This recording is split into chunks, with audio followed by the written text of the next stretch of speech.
জেলা পরিবহন শ্রমিক ইউনিয়ন কর্তৃক আয়োজিত মৃত শ্রমিকের পরিবারকে এককালীন অনুদান প্রদান করা হয়। 6 সেপ্টেম্বর 2025 শনিবার পরিবহন শ্রমিক ইউনিয়নের প্রধান কার্যালয় কুমিল্লার নিউ মার্কেট চতুর্থ তলায় কান্দিরপাড় অনুষ্ঠিত হয়। প্রধান অতিথি হাজী আমিনুর রশিদ ইয়াসিন, সাবেক এমপি ও চেয়ারপারসনের উপদেষ্টা কেন্দ্রীয় বিএনপি। বিশেষ অতিথি মোহাম্মদ রাজাউল কাইয়ুম, যুগ্ম আহ্বায়ক কুমিল্লা দক্ষিণ জেলা বিএনপি ও সভাপতি আদর্শ সদর উপজেলা বিএনপি। মোহাম্মদ জলিস আব্দুর রব, মহাসচিব কুমিল্লা জেলা বাস মালিক গ্রুপ ও সদস্য আরটিসি কুমিল্লা, এবং এনামুল হক ফারুক, সভাপতি কুমিল্লা প্রেস ক্লাব।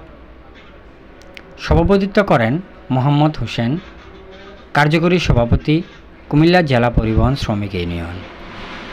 এই সময় আরও উপস্থিত ছিলেন সংগঠনের সহসভাপতি তোফাজ্জল হোসেন, সহসভাপতি হাজী ইদ্রিস, সহসভাপতি ফরহাদ হোসেন, সহসম্পাদক আব্দুল মালেক, সহসম্পাদক শরীফ হোসেন, সাংগঠনিক সম্পাদক মাহবুব হোসেন মামুন, প্রচার সম্পাদক বাবুল মিয়া, ক্রীড়া সম্পাদক মিজানুর রহমান, দপ্তর সম্পাদক ইউসুফ খান, সদস্য নাজিমউদ্দিন আজাদ, বাদল মিয়া, সদস্য রফিকুল ইসলাম, আবুল বাশার লিটন, আতিকুর রহমান, মনসুর বাসির, ভিপি সেলিম সহ অন্যান্য নেতৃবৃন্দ উপস্থিত ছিলেন। এই অনুষ্ঠানটি সঞ্চালনা করেন মোহাম্মদ ইদ্রিস মিয়া, সাধারণ সম্পাদক কুমিল্লা জেলা পরিবহন শ্রমিক ইউনিয়ন, রেজিনং বি 938। সময় প্রধান অতিথির বক্তব্যে তিনি বলেন,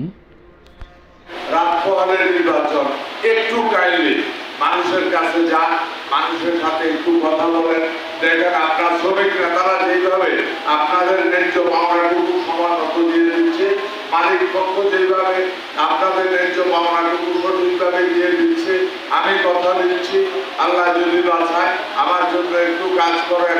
আমি হারাম খাওয়া মানুষ না, আপনার নেতাদের মতো আমি হারাম খাবো না। আমি যা কিছু করবো কুমিল্লার কল্যাণে করবো। আমার অতিথি চেয়ার খাইটা দেখেন, আমি হারাম খাই না। আপনাদের দোয়া চাই, আপনাদের সহযোগিতা চাই। ধন্যবাদ সবাইকে। আল্লাহ হাফেজ। বাংলাদেশ জিন্দাবাদ, বাংলাদেশ জাতীয়তাবাদী দল জিন্দাবাদ, শহীদ রহমান বেগম খালেদা জিয়া জিন্দাবাদ, প্রিয় নেতা তারেক রহমান জিন্দাবাদ। আসসালামু আলাইকুম। ধন্যবাদ।